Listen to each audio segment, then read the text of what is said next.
Imagine yourself now in 2016 being invited to the opening ceremony for the 30-meter telescope, and let's imagine that you've been to see the 200-inch telescope. Well, the first thing that will hit you is, of course, it is a larger dome, but not that much larger. What is greatly different is that the telescope occupies a much bigger fraction of the dome, and the mirror is enormous, and it will hit you in the face because it's such a huge mirror. The mirror is 100 feet in diameter.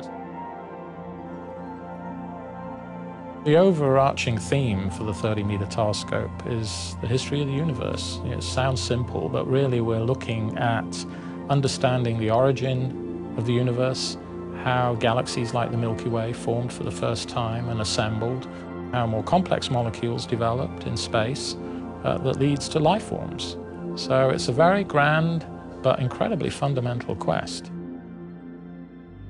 The 30-meter telescope is a reflecting optical near-infrared telescope which has a reflecting primary mirror that's segmented with 492 individual segments that combine to make a 30-meter aperture primary mirror. The light is reflected from the sky to a 3.5-meter secondary mirror and down to a third mirror, which we call a tertiary mirror, which rather uniquely can rotate to reflect the light to any one of a number of instruments. On the 200-inch, we're talking about instruments of maximum weight, 1 to 3 tons, and here we're now talking about instruments that potentially 20 to 30 tons or so.